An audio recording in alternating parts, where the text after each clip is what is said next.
За дэмжиж байгаа. Дэмжихээс ч өөр аргагүй. За 2024 оны 9 сард байгуулагдсан хэлтсээр энэ хэлтсээрийг би зурж ирсэн.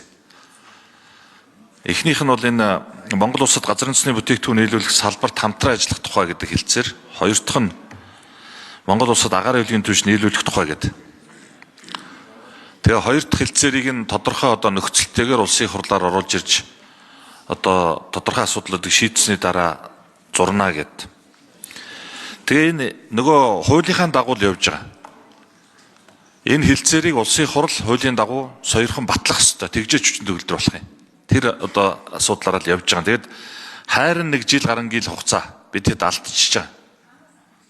Улс төрчсөн, цаг алдсан, засаж залруулаад тухайн үед нь батлаад явуулах боломжтой байсан ийм л хэлтсээр. Тэгээд тэрний ард дээр юу боллоо? Монгол улс анх удаага хийж байгаа хэлтсээр шүү дээ. Газар нутгийн бүтээгдэхүүн нийлүүлэх.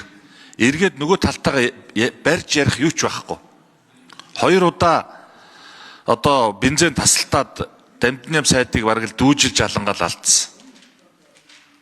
Тэгэл тасарч байгаа байхгүй. Тэгэд энэ хэлтсээртэй байсан бол бид нар бас нэг цаас бариад ярих юм боломж байсан. Тэгээд яасан дараагаар нь Монгол улсын бүхэл томцууд, төрийн өндөрлгүүд, сайдууд очиод тэнд нь очиод бүхэлзөөл энэ асуудлаа яаралтай бид нар батлана гэж ингээл ярьж байгаа шүү дээ. Бид нар гадаад улсад ялангуяа хоёр хөрштэй нэг тийм барьцгүй, хулах, худлаа ярьдаг ийм л имижтэй болчиход байгаа шүү дээ. Энд бол улсын хурл бас тодорхой хэмжээгээр буруутай гэж би боддог. Тэгэхээр өнөөдөр энэ хэлтсээрийг бас батлаад бас нэг барьж очих цаастай л болмоор байгаа. За хоёрдугаарт нь энэ түлшний үн өссөн. Энэ сая орон нутаг тойргоор яваад ирсэн. 4500 сэлэнгэд хаврын тариалт, түнсийн ногооны тариалт явж байна. Тун удахгүй ингээл бид хэд байж тал наадам гэж байж тал ургац сураалт болчихно. Инфляцийг хөөргөдөг томоохон хүчин зүйлүүдийн эхний 3 дотор нь энэ бензин түлшний үн ордог. Энэ жилийн инфляц их өндөр гарна. Тэгээд инфляц өндөр гарахаар бид нар өнгөрсөн парламентын үед баталж өгсөн нөгөө ахмадынхаа тэтгэврийг нэмэх хувь чинь энтэй уялдаад дахиад яваад байна. Ингээ улсын төсвийн асуудал бас л хүнд болоод байна. Тэгэхээр иймэрхүү зүйлүүд байгаа учраас энэ эхлээд бид нар нийлүүлэлттэй аюулгүй болгож авъя. Дараагаар нь бас яаралтай үнийн асуудлаа ярмаар байна. За энэ газар нутгийн бүтээгдэхүүн үйлдвэрлэл дээр нэмэлт 1 минут авчих. Тугаан гишүүнд асуултаа асууя. Нэмэлт минут. За энэ саяхан бид нар энэ гадаад зээлийн ашиглалт гэдэг нэг ийм өнгөлөн далталт нэртэй. Тэгтээ ямар ч байсан урагшлуулад энэ газар нутгийн бүтээгдэхүүн үйлдвэрийн санхүүжилтийг Эрдэнэ өрөнгийн усан цахилгаан станцын санхүүжилтийг шийдсэн. За нөгөө ашиглалтанд орох хугацаа ер нь нэлээд цагийн хугацааны хувьд бол 1 жил гарan гил хугацаа байгаа. Ер нь дөгцсөн. Тэгэхээр энэ дээр нэг зүйл тодруулмаар энэ газар нутгийн түүхийн нефтийн хангамжаа яаж шийдэх гэж байна дамжны сайд. Та энэ дээр нэг хариулт өгөөч.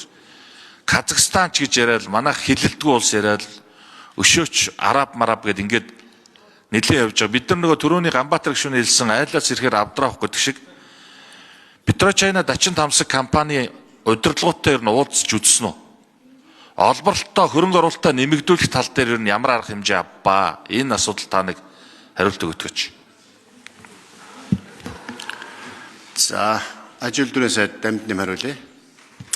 За тугаан сайд маань бас адилхан зовлон үржсэн хүний хувьд яг л асуудлуудаа яг хэлж байна. Тэгээд баярлалаа дэмжиж чад.